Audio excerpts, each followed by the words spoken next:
अस्सलाम वालेकुम।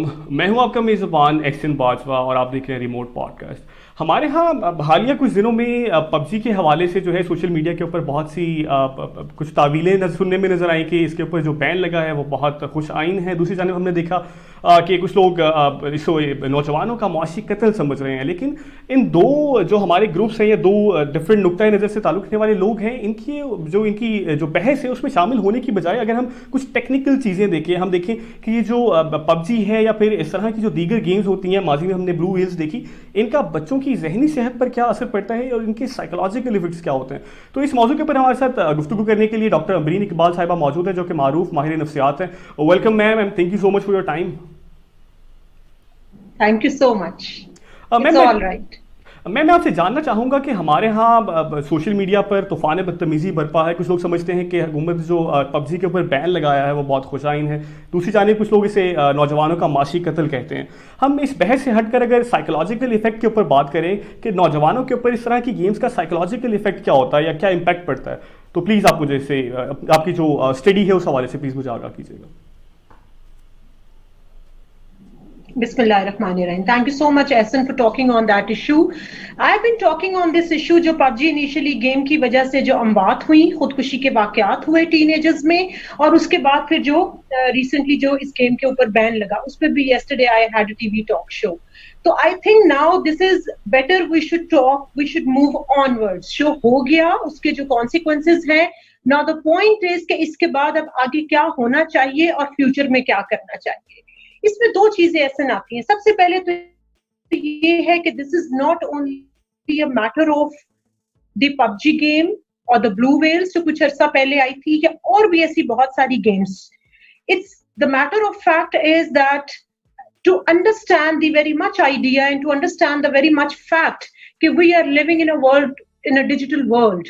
इंटरनेट, ये ग्लोबल इंटरनेट जो अब ये दौर है, यहाँ पर एक ही कल्चर है, which is the internet culture. बिल्कुल। और ग्लोबल विलेज में है। यहाँ पर अब वो हमारे पहले वाले पैरामीटर्स, डूज या डोंट्स, या बच्चों से गैजेट्स का छीन लेना या उन्हें शाउट करके या पनिशमेंट दे के वो चीजों को अब हम स्टॉप नहीं कर सकते। तो we have to understand this fact very much. या हम चीजों को बैन करके गेम्स को, चले ठीक है, फॉर द टाइम बीइंग उसके कॉन्सिक्वेंसेज इस गेम के अच्छे नहीं आ रहे थे, जिसका उन्होंने रिजॉल्व करने के लिए इसको जो है वो इस पे बैन कर दिया। मुझे ये लगता है कि again when we talk about the psychological impact, it's just not the psychological, इसका बायोलॉजिकल इफेक्ट भी आता है आपकी फिजिकल हेल्थ पे भी, और नंबर 2 आपका सोशल इम्पैक्ट। और ऐसे यहाँ मैं आपको एक और बात बता दूं कि ये हम बार बार टीनेजर्स की बात कर रहे हैं, ये सिर्फ टीनेजर्स का मसला नहीं है, ये एडल्ट्स का भी मसला है। ये अब देखा जाए तो ये एक, मैं इसको माजरत के साथ पेंडेमिक ही कहूंगी, जो हमारे सबके अंदर सरायत कर गई है किसी ना किसी फॉर्म में। मैं आज बात कर रही हूँ गैजेट्स की और उसके एक्सेसिव यूजेज की, चाहे वो डिफरेंट एप्लीकेशंस हैं, चाहे वो सोशल मीडिया है, चाहे वो डिफरेंट गेम्स हैं, whether they are being played by the children, the teenagers or the adults, irrespective of the gender, mentally जो है वो कवर करना चाहते। और उसमें जो सबसे पहले बात है, क्योंकि अगर हम एक एस्पेक्ट को लेंगे तो वो कहीं ना कहीं कनेक्टेड है विद द अदर एस्पेक्ट। अब यहाँ पर जो आपने बात की कि उसका जो इम्पैक्ट, सबसे पहले मैं इस पे बता दूं कि देखें, एक तो हमें एक्सेप्ट करना पड़ेगा कि जो नई सिचुएशन कोविड की आई है, उसके बाद जो है वो लाइफस्टाइल बदल गया है, and everybody knows that we are spending more time at home. Obviously sources of entertainment उस तरह से नहीं है, और माजरत के साथ मैं यहाँ पे ऐड करूंगी कि हमारा मीडिया जो है, हमारे जो टीवी चैनल्स हैं, वो बड़े, वही बात है, दकियानूसी प्रोग्राम्स, जो उनके typical morning shows, typical political talk shows, उनकी भरमार है, ब्रेकिंग न्यूज से भरमार है। सो हमें ये, अब this is the right time to really peep into this issue कि हम अपने आजकल के जो नौजवान नस्ल है या जो हमारे जो आम ऑडियंस है, उसको हम मीडिया के ऊपर क्या एंटरटेनमेंट प्रोवाइड करें, जिसके बाद फिर हम उन्हें कहते हैं कि you don't spend time on to gadgets too much. तो हमें इस चीज के ऊपर भी बहुत देखना है। तो मीडिया को भी हमने देखना है कि मीडिया को भी अब अपना चेंज करना पड़ेगा। They have to give a new taste to the audience. आप मज़ाहिया प्रोग्राम, आप पहले वक्तों में जैसे पुतली तमाशे होते थे, एनक वाला जिन होता था, इस तरह की छोटी-छोटी चीजें जो है जो देखते थे, हमें चाहिए हम बच्चों के लिए दोबारा से मैं एंड में जब सजेशंस पे आऊंगी तो हम लोग इस पे भी बात करेंगे। So now coming back to the impact की जब बात आती है तो यस, हर चीज के जैसे होता है, इट डिपेंड्स कि हम उसको किस रेंज के अंदर यूज कर रहे हैं। अगर हम गैजेट्स देखें तो गैजेट्स का इस्तेमाल या इंटरनेट का इस्तेमाल बुरा नहीं। Right now you and me talking and we are obviously conveying this information on a broader platform to a lot of exactly, so ये इसका एक positive advantage है। लेकिन at the same time ये जो गेम्स जो टिपिकली पबजी गेम या blue whales आई थी या कुछ और गेम्स जो हैं वो एक सर्टन माइंडसेट के साथ बनाई जाती है, और हमें ये चीज समझने की जरूरत है कि उसके अंदर कंसंट्रेशन को टोटली इन्वॉल्व किया जाता है, एब्जॉर्ब किया जाता है जो भी उसके जो गेम प्लेज होते हैं। और यू माइट हैव सीन के जाहिर है दिस इज लाइक ये जितनी भी गेम्स है it's a business making, they are making business out of it. और जिन्होंने टीनेजर्स और यंगस्टर्स का देखकर उन्होंने ऐसी गेम्स बनाई हैं और they are making money out of that. लेकिन हमें ये भी नहीं भूलना चाहिए कि टीनेजर्स जो होते हैं वो इसको हम टीनेज क्राइसिस भी बोलते हैं। इस एज में मैं ऑडियंस की इंफॉर्मेशन के लिए बता दूं कि डिफरेंट किस्म की बॉडी में केमिकल चेंजेस आ रही होती हैं, हार्मोनल चेंजेस आ रहे होते हैं, जिसकी वजह से बॉडी के अंदर एक्सेसिव एनर्जी होती है, बॉडी के अंदर हाइपर एक्टिविटी भी क्रिएट होती है। और अगर इस टीन एज में जो कि स्पेशली मैं बात कर रही हूँ 14-15 से लेकर 19-20-21 तक जो है, अगर इसमें हम एनफ रिसोर्सेज प्रोवाइड नहीं करते टीनेजर्स को उनकी चैनलाइजेशन ऑफ एनर्जी के लिए, जो एनर्जी बन रही है आप बताएं बॉडी के अंदर एक इनपुट है और एनर्जी बन रही है, उसका आउटपुट कहाँ, एनर्जी जाए? कहीं ना कहीं तो एक तो मैं हमेशा रिलीव्ड होना है। सो एक तो मैं इस एज में मैं हमेशा ये कहती हूँ टीनेजर्स को कि आप लोग अपनी आउटडोर एक्टिविटीज में इन्वॉल्व हो, स्पोर्ट्स बहुत ज्यादा खेले, फिजिकल एक्टिविटी, ताकि वो आपकी एनर्जी जो है उसको चैनलाइज हो। लेकिन चूंकि कोविड की सिचुएशन है, अ lot of people that complain रहकर योगा, मेडिटेशन, छोटी छोटी और फिजिकल गेम्स जिसमें कि इन्वॉल्व किया जा सकता है एज पर जितनी भी एज है। मेरा ख्याल है बड़े लोग बैडमिंटन खेलते हैं।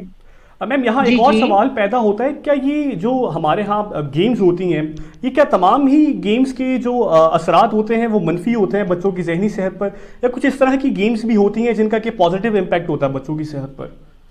मैंने आपको कहा है, मैं आपको बताऊं ये गेम्स जो हैं कुछ रिसर्च हुई है जिसमें उन्होंने कहा है कि इसमें abstract reasoning, numerical ability, executive functioning, cognitive functioning improve होती है। क्योंकि कुछ गेम्स ऐसी हैं, या जब आप देखें कि छोटे बच्चों को भी जो है वो जब सिखाया जाता है न्यूमेरिक्स की रिकग्निशन या काउंटिंग की या उनको अल्फाबेट्स की डिफरेंट रिकग्निशन होती है, तो वो गेम्स और राइम्स के थ्रू क्विकली लर्न करते हैं।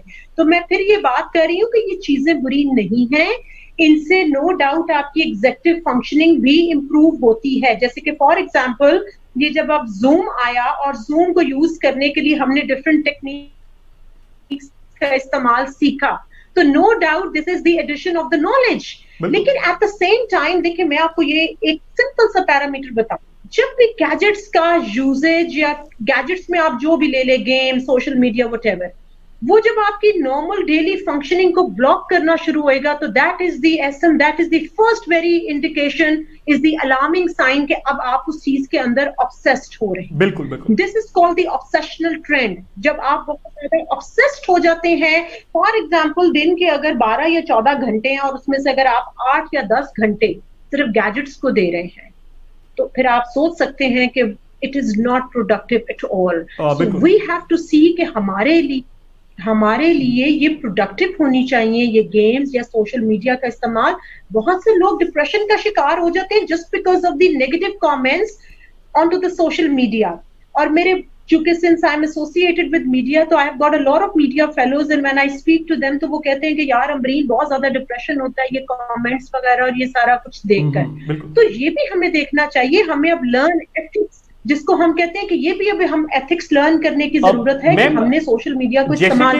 जैसे कि आपने यहाँ एक बड़े अहमियत के हामिल नुक्ते का आपने इजहार किया कि जब ये गेम्स आपकी डेली रूटीन को ब्लॉक करने लगे तो इसका मतलब है कि आपके ऊपर जो है वो आप एडिक्शन में जा रहे हैं और ऑब्सेशन हो रहे हैं। तो इस तरह की और मजीद कैसे कौन से ऐसे पॉइंट्स हैं जिनसे हम अंदाजा लगा सकते हैं, या कोई भी जो इस वक्त हमारी वीडियो देख रहा होगा वो उससे अंदाजा लगाए कि वो इसकी ऑब्सेशन या फिर एडिक्शन की तरफ जा रहा है, माइल हो रहा है वो? एग्जैक्टली एक तो सबसे पहले जैसे कहा कि जो American Psychological Association has declared the excessive usages of these gadgets as a disorder, या एक डिसऑर्डर है, एबनॉर्मैलिटी बन गई है जो लोग एक्सेसिवली यूज करते हैं। नंबर 2 ये एडिक्शन है। एडिक्शन हम इसको क्यों कहते हैं? बायोलॉजिकली स्पीकिंग में थोड़ा सा मेडिकल टर्म में बता दूं, जब हम ड्रग्स लेते हैं तो ड्रग्स के बाद जिस किस्म के जो एक्सटेसी की फीलिंग आती है और जो ब्रेन के अंदर सर्टेन जो केमिकल्स प्रोड्यूस करते हैं जो आपको हैप्पीनेस देते हैं, same the chemicals and the neurotransmitters they are being release जब आप किसी भी चीज के एडिक्ट का मतलब है डिपेंडेंसी, टू मच डिपेंडेंसी। और जैसे ही अगर हम कोई ड्रग नहीं लेते तो बॉडी विड्रॉल सिम्टम्स शो करती है, बॉडी पैनिक हो जाती है, बॉडी स्ट्रेसफुल हो जाती है। बहुत से लोगों ने मुझे पूछा कि ये जो पबजी गेम के बाद ये जो 4 खुदकुशी के वाकयात हुए हैं तो क्या वजह है? एडिक्शन है, क्योंकि उस गेम, उस ड्रग, उस whatever आप इसको आप सब्सटेंस अब्यूज कह दें, whatever the substance you are dependent, it becomes the addiction। और जब आपसे वो छीन ली जाती है, आई एम श्योर के पेरेंट्स ने कहा होगा कि आप भी सारा दिन खेलते रहते हो, गुस्सा किया होगा, उनसे मोबाइल ले लिया होगा, गैजेट छीन लिए होंगे, जिसके बाद सेम विड्रॉल सिम्टम्स आती है। और वही विड्रॉल सिम्टम्स की वजह से अगर आप देखें तो इंसान स्ट्रेस में आता है, फ्रस्ट्रेशन होती है, एंगर होती है। और इस टीन एज के अंदर तो वैसे ही जो EQ का जो कंपोनेंट बहुत कम होता है, इमोशनल बैलेंस बहुत कम होता है, जिसकी वजह से ओवर रिएक्टिव होकर माइट बी चांसेस के बच्चों ने जो अपने इस तरह के जो serious, on a very serious note देखा जाए तो उन 4 घरों में जिनमें से 3 बच्चे लाहौर में और 1 ने कराची ने, और उनमें यही बताया जाता है कि उन्होंने दिल बर्दाश्ता होकर जो है वो अपनी खुदकुशी के वाकयात बिल्कुल अपनी जान। तो मेरा ख्याल है कि ये तो हम जब बात करते हैं बायोलॉजिकल। साइकोलॉजिकल जब आपने बात की तो जैसे मैंने आपको कहा कि इंसान प्रोडक्टिविटी नहीं रहती, उसकी dependency is just like a paralysis, कि यू आर, आपके हाथ पांव है लेकिन आप हाथ में स्टिक लेकर चल रहे हैं, आप चाहकर भी उस चीज को छोड़ नहीं सकते हैं। थर्ड आता है इसका कंपोनेंट बड़ा इंपॉर्टेंट, जिसको हम बोलते हैं social component, biopsycho social component का ये है कि हमारे घरों के अंदर इस तरह के सोशल फैक्टर्स और इस तरह की सोशल एनवायरनमेंट और इस तरह के हमारे प्रेशर्स इर्द गिर्द होते हैं जिनसे कि हम एस्केपिज्म ढूंढते हैं। ये मैं बार बार साइकोलॉजिकल पर्सपेक्टिव से बात क्लियर कर रही हूँ कि ये एस्केपिज्म है, किसी भी चीज की एडिक्शन। जब हमारे पास फॉर एग्जांपल ड्रगीज भी आते हैं for the detoxification, for the counselling, for the rehab के लिए, मैं हमेशा एक ये चीज कहती हूँ फॉर द एस्केप, जब उनको नहीं ये राह फरार है कि फॉर एग्जांपल आपके घर में आपका बच्चा अगर 12 घंटे गैजेट यूज कर रहा है, या आजकल की आई हैव सीन मदर्स वगैरह या फैमिली मेंबर्स बच्चे तंग कर रहे हो तो उनको गैजेट्स दे देते हैं कि लो बैठ के खेलो। एक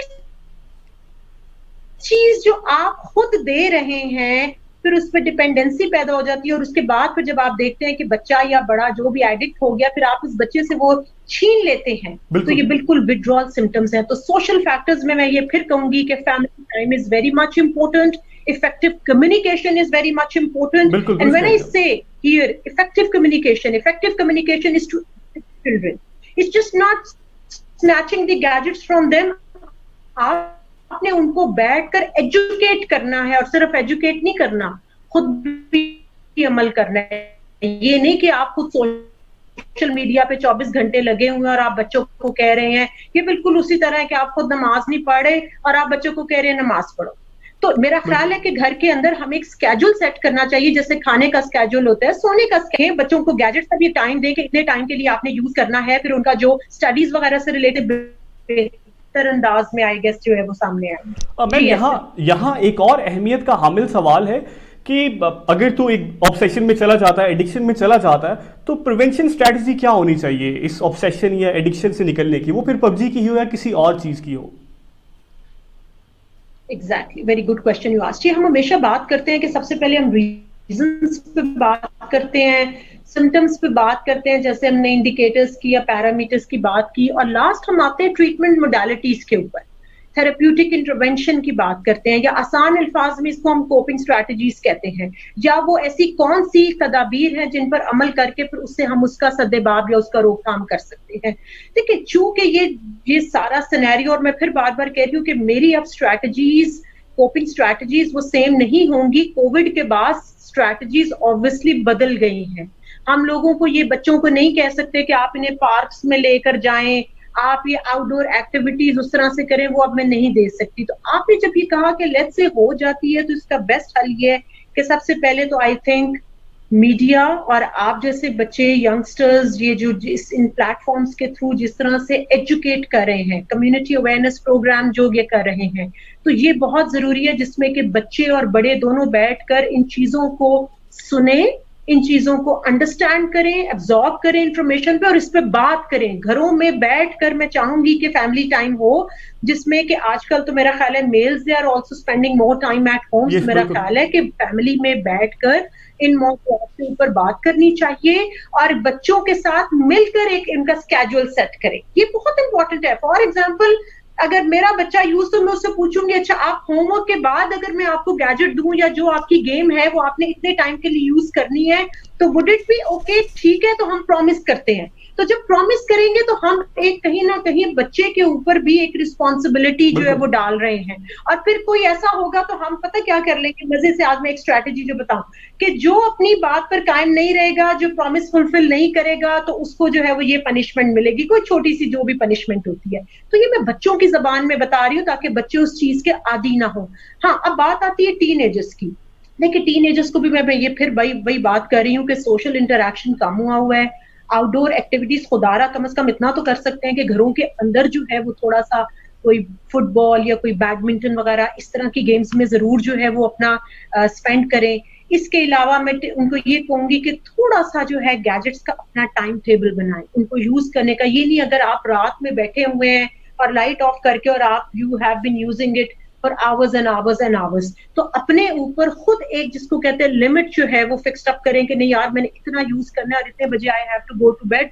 and when I will go to bed, ये मैं बहुत इंपॉर्टेंट बात कर रही हूँ, when I will go to bed I will switch off the light, mobile को बिल्कुल, गैजेट को आप साइलेंट करके एक साइड पे रखें, ताकि मैं फिर ये कह रही हूँ एडिक्शन से निकलने का तरीका कोई इसके अलावा नहीं है जब तक कि हम उस चीज को समझकर, हाँ, और अगर नहीं हो रही तो वहां पर हम साइकोलॉजिस्ट से कंसर्न, अगर हमें लगता है कि हम उससे नहीं बाहर आ रहे गैजेट्स की एडिक्शन या किसी भी, तो फिर we need to get the consultation from a psychologist. लेकिन मैम यहाँ एक और सवाल है, सॉरी मैं आपको इंटरप्ट कर, अच्छा हमारे यहाँ साइकोलॉजिस्ट के पास जाने का जो रवैया है लोगों के यहाँ, मेरे ख्याल से हमारे यहाँ लोगों में मेंटल जो हेल्थ है उसकी अवेयरनेस नहीं है। ये अपनी जगह एक अलमिया है, लेकिन लोग साइकोलॉजिस्ट या फिर इस तरह की जो बीमारियां हैं उनके ऊपर यकीन ही नहीं करते, तो उन्हें साइकोलॉजिस्ट के पास किस तरह लेके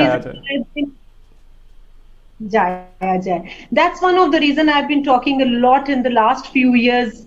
लोग मुझे कहते हैं कि आप इतना टाइम क्यों देती हैं मीडिया को, आपका इतना, तो मैं फिर ये कहती हूँ कि that's the only broader platform through which I can create the community awareness.